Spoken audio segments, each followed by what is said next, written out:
Hey guys, right now it's go time in the Middle East. Right now, as of this morning, February 28th, 2026, the United States and Israel have kicked off a massive coordinated airstrike deep inside of Iran. Multiple of them. We're talking explosions rocketing Tehran right now, smoke rising out of government compounds, and President Trump just dropped an 8-minute video on Truth Social announcing major combat operations under Operation Epic Fury.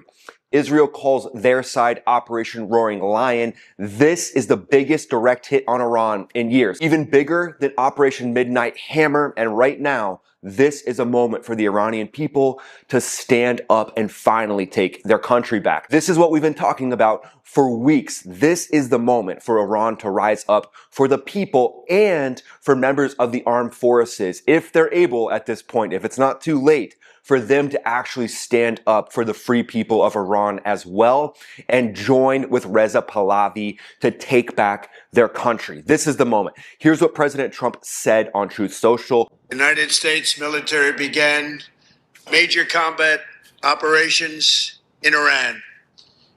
Our objective is to defend the American people by eliminating imminent threats from the Iranian regime, a vicious group of very hard, terrible people. And on that note, just yesterday, the Ayatollah came out and again said death to America and death to the UK. So as you can see, this is a regime that is just completely off their rocker. And likely right now, if the Ayatollah isn't vaporized already, he's likely just a rat underneath the city trying to survive, because likely all the different entry points to his bunkers have been struck down and he's not coming out of that bunker alive, in my opinion. So as you can see, the gloves are off. The nuclear talks, as we saw, it was basically a delay for Iran. Iran was dragging their feet. It gave the US the ability to prep and prepare for likely the biggest military operation that we will see in decades. The target reports we're seeing so far include nuclear sites like Fordo, Natanz, again,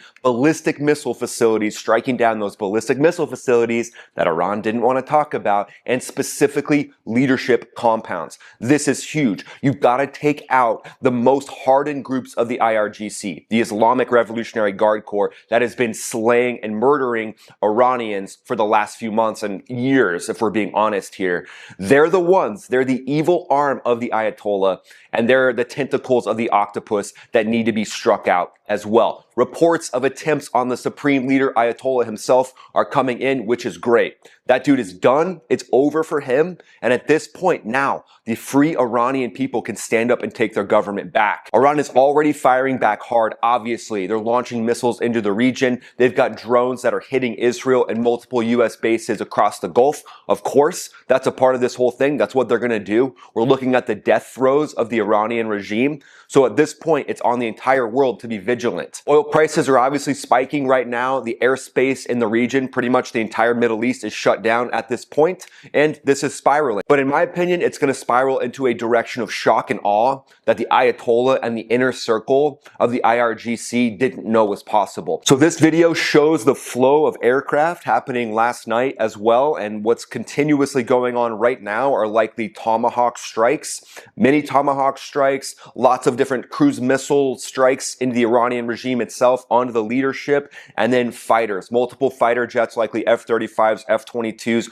all out there doing work. As you can see in that video, all the different aircraft flowing into the region. So hats off to all those aviators that are there. Hats off to all the special operators and everyone involved at this point. And then here you can see a massive explosion was heard in Iran. This is likely taking down some of the air defenses, the surface-to-air missile defenses. And this happened hours ago. So that's likely the first volley and first strike. And then this is 21 Tomahawk cruise missiles supposedly heading towards Iran. And I can't verify the source of this video, but highly likely, seeing all these different cruise missiles, see how they're coming in at low level. A lot of those have the Ayatollah's name on them, because at this point, the 30,000 dead in Iran deserve these Tomahawks to go in and just take out the Ayatollah, and that looks like it's exactly what's happening.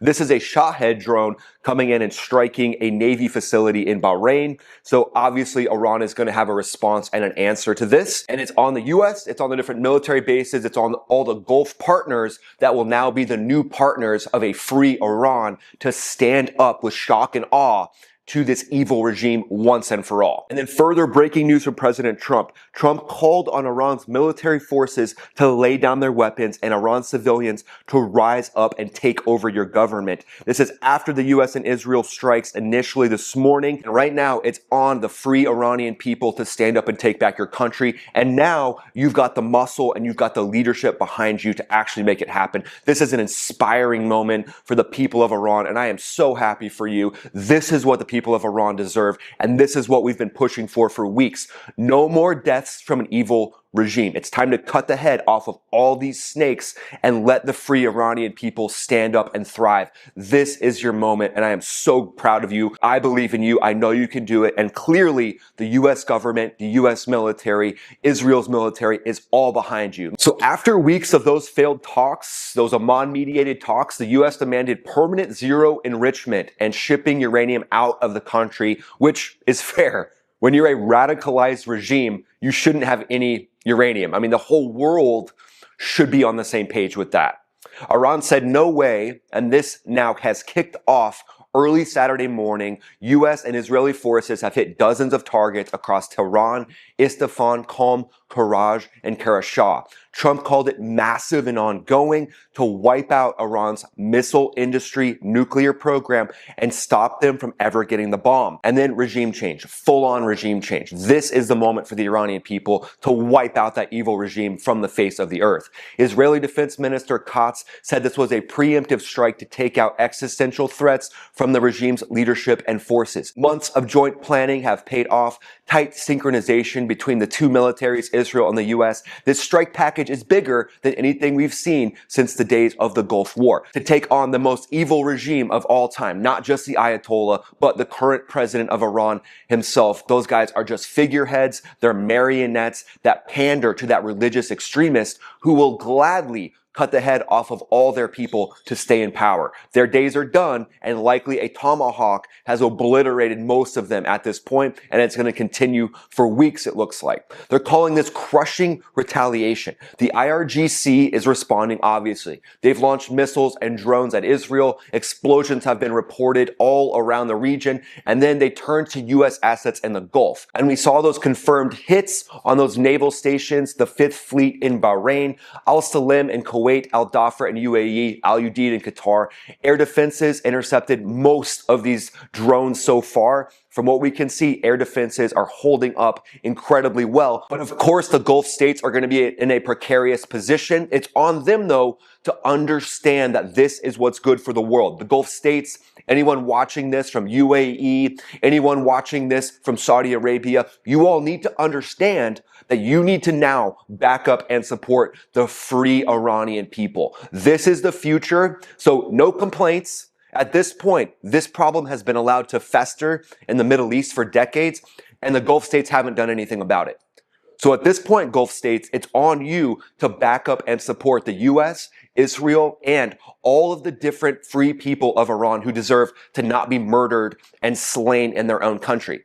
I mean, we saw the IRGC literally driving SWAT-style trucks through their protesters with cattle guards on the trucks, literally running over their own people. You can't have that. So Gulf states, it's on you to stand up. No complaints at this point. Stand up, grab your cojones, protect your country, and now support the free people of Iran. To the actual Iranian people, like President Trump said, it's time to take over your government. It's time for the actual IRGC to lay down their weapons. This is the one shot for the IRGC, likely to become a part of history, but most of them are going to be taken out, in my opinion. Netanyahu, the president of Israel, has said this will go on as long as needed. This isn't limited. This is multi-day operations. The gloves are off at this point, everybody. And hopefully the body count of the IRGC is going to tick up every single minute as those hardliners are taken out. So on the US side, dozens of fighter jets from carriers, regional bases, all of those different birds, the stealth birds, the F-18s, the F-15Es,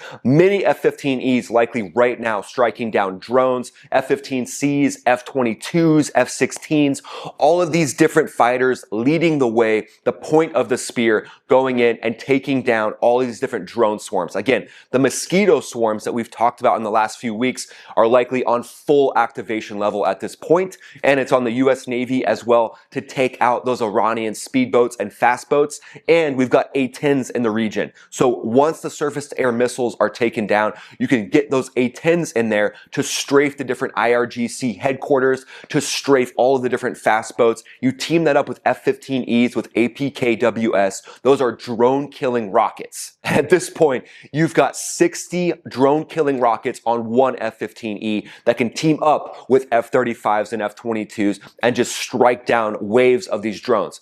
At this point, in my opinion, there is going to be way less drones getting through the US metal net. It's essentially a metal mesh net to protect Gulf allies, to protect Israel. So you have to be prepared for everything. But the US is in the best position ever to take on this threat. It looks like allies like UAE, Saudi, and Jordan have helped with intercepts of incoming missiles. President Trump has framed this as forced action after no deal, and he emphasized protecting Americans and giving Iranians a safe future. And it's worth saying that a lot of the Gulf states are backing the US, and they're condemning Iran hitting their own soil. So there is some support there. I'm just saying, the Gulf states, you all need to make sure that you are on the right side of history in this case. We're seeing real coalition air dominance here in action, and this is the future. This is the way forward. This is the Avengers assembling, except in this case, the team is the F-35s, F-22s, Delta Force, Navy SEALs, and some very angry carrier air wings that are ready to strike down the Ayatollah. The US is using F-35s that are blasting off of carriers, and land-based F-35s likely leading the charge from the Air Force, F-22s from the Air Force that are in Israel likely getting real action right now. And then behind those, F-15Es with multiple JDAMs, and then B-2s, potentially even B-52s for standoff strikes. One of the things I love about the B-52s that could be getting action right now is they can fly out, launch off cruise missiles, strike dozens of sites, dozens of leadership sites in Iran, and then head back to base and rearm. Israel's got the F-35I Adir that's likely leading the deep strike packages potentially on the Ayatollah himself. On Iran's side, S-300 and S-400 air defenses, China has brought in dozens of air defenses and radars likely. So likely those needed to be taken out. Minute one, S-300s, S-400s, probably some of the top targets for the F-35I Adir. But again, shock and awe. The gloves are off. Overwhelm early, overwhelm fast. Their Shahab and Sajil missiles from Iran will be used for retaliation. Those are solid fuel, mobile, and potentially tough to strike. They've also got drones like those Shahed drones swarming, but the US and Israel have countermeasures. Aegis destroyers, Patriot batteries, F-22s airborne using those advanced radars. This is next-gen stealth versus hypersonic threats and versus China's absolute top surface-to-air missiles. So mark my words, the US is going to have a field day taking down all of China's tech and also Russia's tech as well. And then remember, this is warfare, so nothing is perfect. Ideally, the coalition loses 0 people. But in warfare, things are unpredictable. So at some point, there could come a time where even an engine doesn't work or something like that, and we have a pilot go down. God forbid that situation. But I just want to say my thoughts and prayers are with all the aviators out there, everyone out there taking on this evil regime and giving the Iranian people the chance for a free and safe life. This is amazing. And the leadership hits are incredibly important here. So Israel leading the charge, striking the Iranian leadership, the US backing them up with F-35s, likely the assassins of the sky here at this point. Taking down that IRGC leadership, the C2, the command and control, is going to be one of the biggest things, because then the different factions of the IRGC are going to be in chaos, unable to talk to each other. And at a certain point, you'll knock the head off the snake that's actually launching the ballistic missiles at Israel. And at that point, now you have the ability for the Iranian people to come in and take over their country without any Gulf states, without Israel being threatened by the ballistic missiles. So again, layered defenses will likely catch most of the missiles, but saturation is Iran's focus. And now we have to degrade their command nodes extremely fast so that their retaliation fizzles. Penetrating defended airspace like this takes some serious cojones noise and some serious tech. But the outstanding members of the Israeli military and the US military are uniquely suited for this mission. So now at this point, F-18 Super Hornets, Israeli F-15Is going up and striking down Iran. Iran might even get a little ballsy and try to blast off some of their F-14s. But at this point, their leadership is likely so fractured and will continue to be fractured with shock and awe that likely they're going to focus on their Fatah 110, which are short-range ballistic missiles. Now it's time to strike down those short-range ballistic missiles with SM-6s and Patriot PAC-3s. Let's now move to the 4D chess section. So this is Art of War classic. Strike first, strike hard, disrupt command and control, chop the head off the snake. We want this threat gone for good. I don't want my grandkids to have to deal with the Ayatollah and his golden crapper sitting there saying death to America and death to the UK. The world has stand up and spoken, but Iran's going to play the long game here.